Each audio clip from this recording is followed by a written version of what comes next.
Don't go anywhere. Can't wait to see the players that kind of pop off, the difference in strategy, the difference in approach. And we saw some of the same names as Tuesday in the top of the kill feed, but that doesn't mean nothing because in any Fortnite game, anything is possible, anything can go down. Anything is possible, anything can go down, and like I said, there's a lot of Fortnite left. Hey, I'm rooting for some of those people that I know I saw from Youth Royale, but hey, I'm getting word that the battle bus is launching and we are ready to go. Here we are. What's up, Monster? Let's go, let's go. All right, hey man, what's happening? Now we get to cast the big Jon right here. Let's make it happen. I mean, out the gate, Jon, I want to talk about what I'm watching unfold here. This is a very similar zone or battle bus as the game number 1, right? It's this right eastern side here. This is gonna become problematic for players that land on the west. They're gonna have a longer time to move across the field now. Yeah, for everyone watching at home that's literally hearing us call out actual like coordinates and directions of real life navigation, this is what players are putting into this game. And the map is a huge part of Fortnite. We have the privilege to kind of be able to see in the bottom right hand corner where that player is going at all times. And I think you're right, Monster. The way that it's pulling that direction is going to be different than last game. Yeah, we talked about some inclusivity, having a little bit of everything. Hey, Marshmallow looks like he just tuned in, man. One of our young competitors right now, just trying to figure things out. Hey, he's alive. He's got some loot going. He's going to be able to hopefully swing his way through to the very end. And that's what comp is all about, right? This is giving everyone an opportunity, of course, to go ahead and get some games rolling, right? Yep. Get yourself featured here on the big stage. Like, this is why you guys need to sign up. And, you know, of course, invite your friends over, right? Yeah, that's right. And we see he's got Old Man Tender, which was a player that made it towards some of the later circles last game, and we got Marshmallow doing the good old bushwalk, crouching. You love to see it. We had a player on Tuesday, Monster. I don't know if you saw. He was straight up playing like he had dusted off the controller from season 3. Just the way he was moving, you could tell it was from a different era. But we love to see people jump in at any level of skill. Yeah, definitely. Everyone can absolutely hop in here, and I mean, for Marshmallow right now.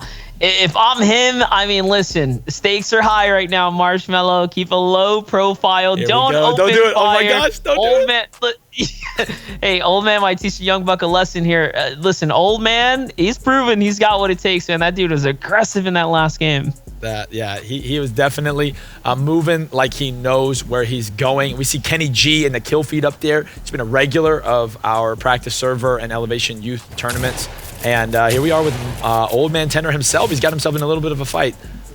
Yeah, and then we just saw him, right? He just ran past us, and this is the thing about Fortnite. Like, anything can happen. He's gonna come across cool player TJ here. TJ's on the other side of the wall. He's trying to open up with little gas canister explosion there. You never really know. That thing can set builds on fire and whatnot. But it seems like, you know, oh my gosh, he's right outside the Marshmallow bush. He sees him, takes a 103 blue, and there goes Marshmallow. The easy kill with the green pump.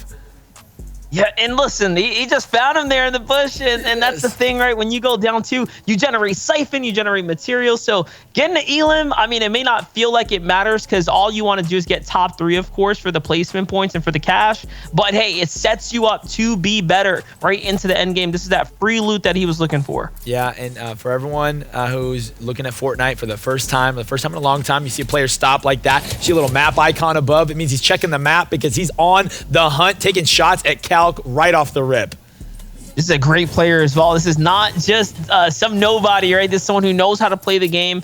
Solo Calci has already proven that he's got what it takes. He won one of the qualifying game wins there. So he's already at the top, and he's got the confidence. But look, he's smart. He's smarter than to just take an early game battle. He had a small taste of almost hitting the pricing in the last game. And I know now that he's seeing how realistic it is, it's like a different side of him, right? He's playing a lot more passively here. Yeah, so you get to see a lot of high-level, high-tier competitive Fortnite. How are these players playing any differently or similarly in this tournament as to what we see in kind of that upper echelon of competitive players?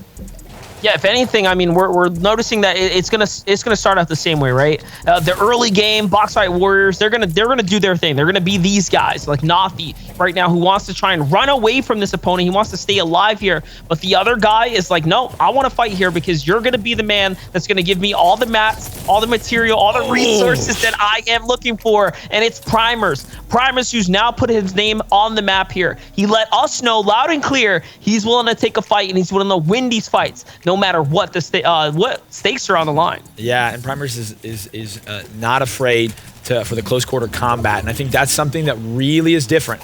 Players who play Fortnite at this level is they specialize in the close quarter combat. You don't see a lot of great Fortnite players taking a ton of fights from range. They might open from range, but talk about how important being good in the close quarter combat of a fight is. Yeah, this game comes down to what we like to use as, or the terminology mechanical, right? Mechanical skill. That's really what this close quarter kind of engagement style play comes down to. I mean, you're watching these guys move at lightning speed. I know for some of y'all, you're probably thinking like, this looks crazy. Like, what is going on right now? All these builds, all these ramps being tossed around and whatnot. That is the mechanical side of it, being able to edit through those builds and be quick on their feet here. And that is the name of Fortnite right now. And even now, I mean, Ping looks like, or 20 Ping statics here. We call him statics. Statics looks like he's about to get himself into a nice little battle right now. And the other side of it, though, Jon, is accuracy. Can you hit your shots? That's what matters most.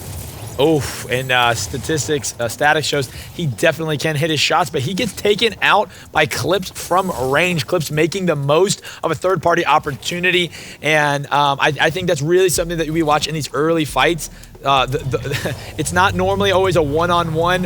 Whenever there's a player on the outskirts, they normally go for the kill because, like you mentioned earlier, there's Siphon, there's mats, and there's loot on the line, and Clips shows, hey, I know exactly what to do in a third-party situation. Copy that. Look at this. Clips right now on the move. He's trying to swing nice and wide here. So we're going to jump over to Phoenix. Phoenix is in another situation. Listen, and you can just tell. Look at all these players surrounding these boxes right now. These are guys looking that are hunting. So aggressive players, that's a no-no. You want to avoid those guys. Phoenix looks like he might have found some extra loot, though, which is nice. That's going to refresh him up to the top. Yep, and Phoenix here, we saw him placed in the top, I believe is the 9th spot of game number 1. And so, again, a player who knows how to survive. I don't think he had really any kills as he does here. So we're going to see, like, is this a type of player who can make it to the end, or can he finish the fight? And, you know, obviously in a game like Fortnite, there really is the reality that a player could make it all the way to the end, not firing a single shot. Do we see this happen often in the game of Fortnite? I mean, yes, but the problem is that Storm Surge. Now, Leighton and I got just a little glimpse of what Surge can do in the end game. I mean, it's going to force players to battle, so you ultimately need to be doing damage. Clips here is going to do a big 100, almost clutches up against all odds there. But listen, Solo Shark is here. With his name's kill. In the feed. Yeah, I was going to say he's found multiple eliminations. He's on a chain right now, a literal terror chain here, and no one can stop him. I'm willing to put up. How many elims did he have in the last game? Was he? No, Ove had 6. I was going to say he might have actually finished with the most, but Ove did have 6 at the very end last game. Yeah, and just for everyone to put in perspective what just happened there, one of the players, Solo Shark, just took down Clips. The player we were talking about earlier is a player who plays FNCS all the time. And just looking through his profile, we've seen that he's competed and qualified before for FNCS, which is really the real competitive arm of Fortnite. And so these are not players who don't know what they're doing. And we see it right in front of us, Monster, Alubear. This is one of the newer players to the tournament representing our Roanoke location. And similar to Marshmallow we see before, it looks like Alubear is bush camping. What do you think the odds are that Alubear pops off in this game? Hey, listen, these bush campers, you can't count them out. Even the best of pro players do it. It's a strategy, and you can't knock strategy, not inside Fortnite. Every type of strat is very much viable. For Shark, though, as long as he doesn't come across a sniper, you know, like then he's okay. If you're in a bush with a sniper, though, I mean, that's where things get really deadly, or that's where those players become even bigger threats. Yeah, and Alubear doesn't seem to be showing any sign of movement, which potentially is the right move. I want to draw everyone's attention to the bottom right of the map here in a moment. You'll see players like Joe who are in a truck, and that's because the zone is starting to move, and we got players that are on the far edges. Looks like Joe's catching a little bit of action. I can't tell if that's loot or no, that's a player in front of him. And here's Rex. This player is from Oklahoma. This player has been involved in a lot of our early on tournaments. In fact, we actually went up against his org. It's another church called Life Church. And so this person's kind of infiltrated our system, Monster. And so if the streamer's curse happens to Rex, I'm not going to be too mad about it. I'm not going to lie.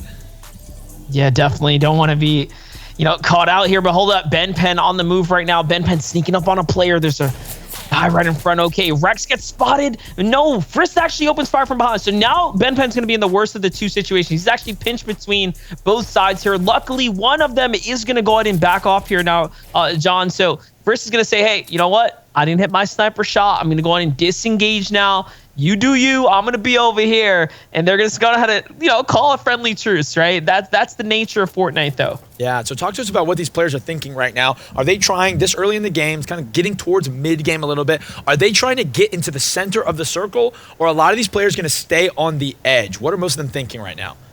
I mean, the best case scenario, high ground, center zone, right? Now, when you're coming across multiple enemies like this, it's about buying time. They're deciding amongst one another. It's almost like saying, hey, this fight right now doesn't matter, we still got a long game to go. So with that, they're gonna hang out. They're gonna be content to at least be alive to continue to see another day. For Phoenix, though, he's doing the right thing. He's a little bit deeper into the new storm line, but more importantly, he's looking to max out materials here, John. I mean, as you know, materials is everything, right? You have a very limited amount of builds you can put down in the game, and you want to be able to build as much as possible because that's how you keep yourself protected. Absolutely. And another thing that's important to materials is loot. Unfortunately, though, so many players don't necessarily get the luck of the draw. And what really separates some good players from great players is what they can do with a green or gray pump and a burst AR. But we've got a lot of fights happening here in Retail Row, one of the original points of interest in the game. I've had a lot of good times in Retail Row. And we're seeing Phoenix here. He's on fire, but not in the way he would hope. Yeah, no, not at all. And that's the other side of it. We didn't even talk about there are different types of mechanics in this game, guys. I know we're watching the building mechanic almost be the primary of sorts, but yes, there's flames in this game. There's fire in this game as well. And if the grass can set fire, wood builds can get it set on fire, and that's why you're seeing him switch over to the brick. But hold up, Mogul's trying to go for a fight here. And he's got to be careful. Phoenix has already proven that, he knows what he's doing. This is the same player on the other side here, just trying to work him out. And Mogul's doing a good job, though. He's kind of, I guess, jockeying up for positioning here, right? Like, really being a bully of sorts. He's pushing him out. He's saying, hey, I want all this territory. This is mine now. Yeah, and he placing third in the last game, kind of has a feel for the lobby now. Probably feels a little bit more confident knowing the kind of the average feel of the lobby. And I tend to see that after game one, I don't know, it's like people play a little bit more aggro, a little bit more confident. See Aoxy take someone's box, and it looks like he's taking someone's life, but Spark isn't very far. You know what? I feel like zones don't really collapse on points of interest like this. This is going to be interesting with all these buildings. Yeah, I mean, if the zone ends up finishing here, this is perfect for players, right? Because you have a material to work off of. I like to think of it as it really allows the best to shine, because in the worst case scenario, at least they're able to get material and kind of bounce back. So being able to really reset your positioning in the game, even if you were kind of dealt a bad hand, that's the thing that the zones can really play well when it goes over POIs. But John, I mean, I think we spoke a little too soon. This is going even worse. It's worse than what we imagined. It's going right to the waterfront. And what's going to happen now means we have very little land to work with. And yes, of course, you can build anywhere, including on the water, but you're not going to go down there. That's not going to be your first option. So the majority of this lobby is going to be stacked up right on top of one another. Yeah, and you see Apollo's kind of just keeping eye on everyone around him. We see Bleepier right here in Oxy's POV. These are players whose names we've seen before. Aoxy is like in a Fast and Furious movie. They're driving, they're on the run, and it's about to get crazy as this zone begins to close in. Monster, we might even have a zone over water. We did speak too soon. This is a mountain water zone, and it's about to get messy.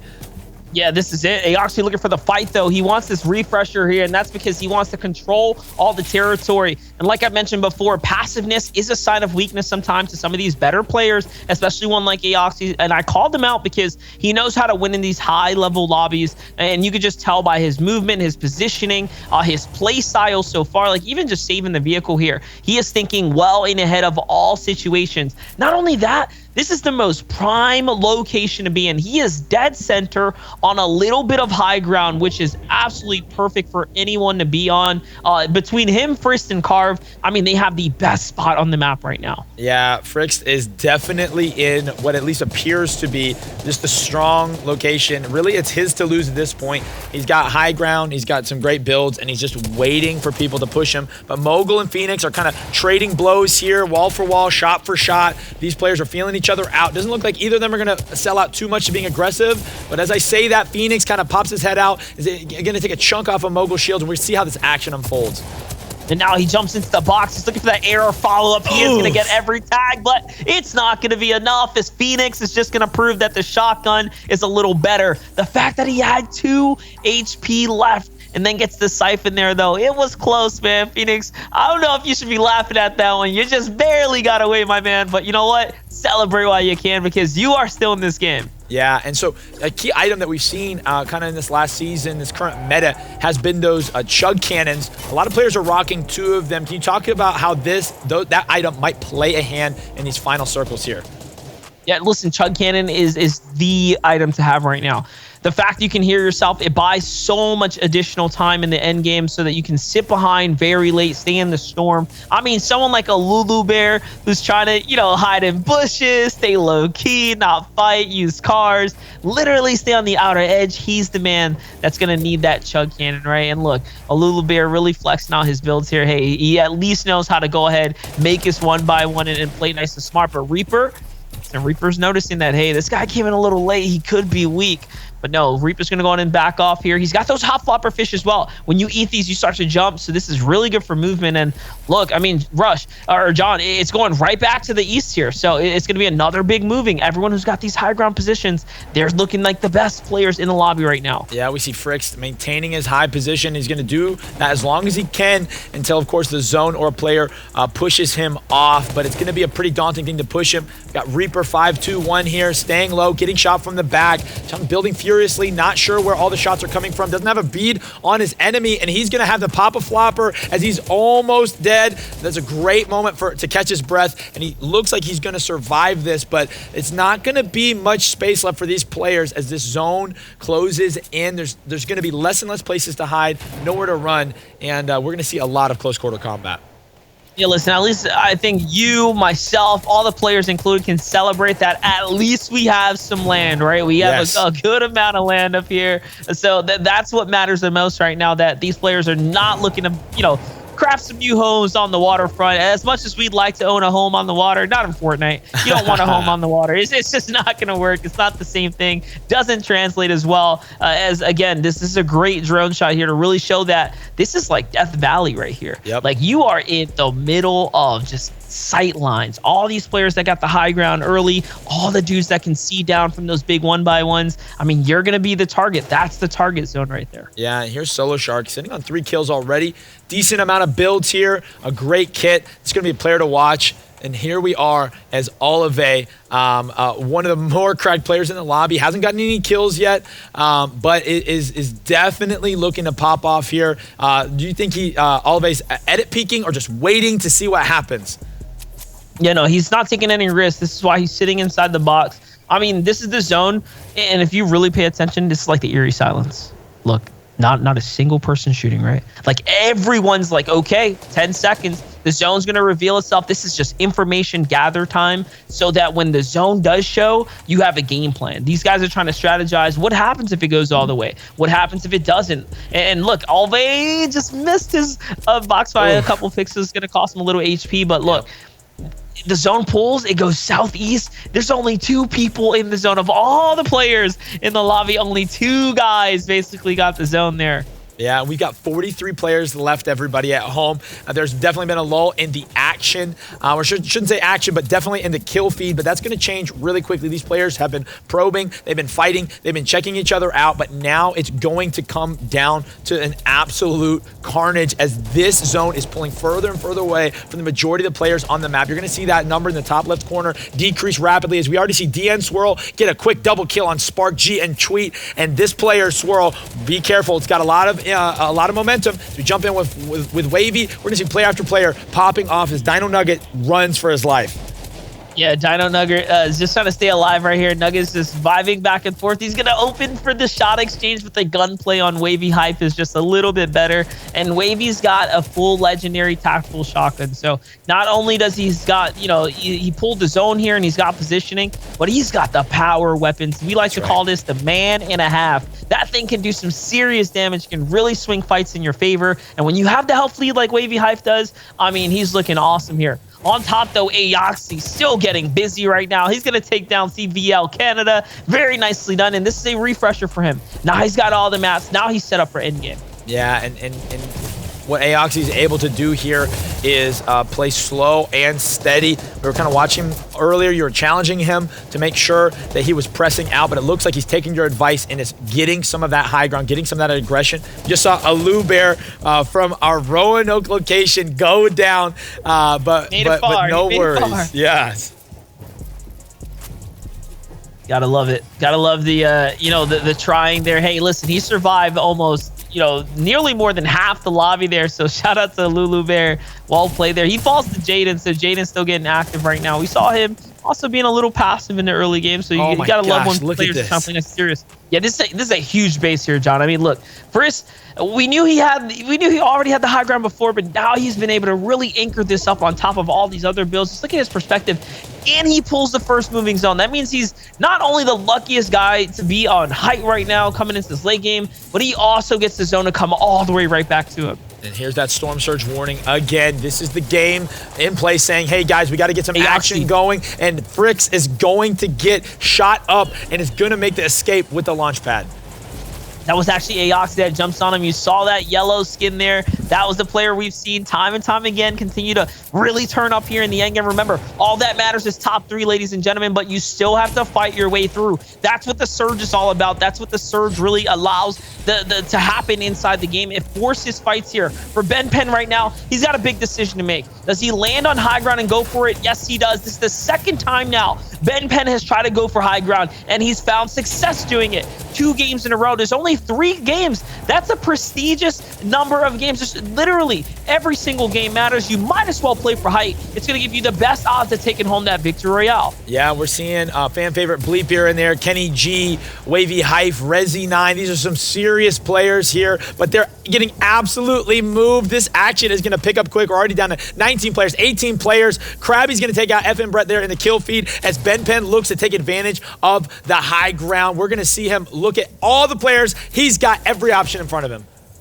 All right, here we have it, ladies and gentlemen. It's the top 17 now. Whoever gets in the top 3 will be able to walk home with the prizing here. This is what the players are fighting for. Aoxy's actually going to give up that high ground. This means he's going to go all the way down to the bottom, but Ben Penn's got a decision to make, and he's running out of mats here, John. Look, he's only got 14 more structures he could physically build here, and if he uses them, I mean, he's not going to win this game. Not unless he gets active, not unless he finds a refresh, which means he's got to take a fight here. That's right. This is not a cushy game. This is Fortnite, which means if he falls from up above, he is going to take the damage. So it's not a matter of just staying up in the sky. He's got to make a decision here very soon. As he continues to stay height, as the storm pulls back, I mean, I don't know if he should stay up there.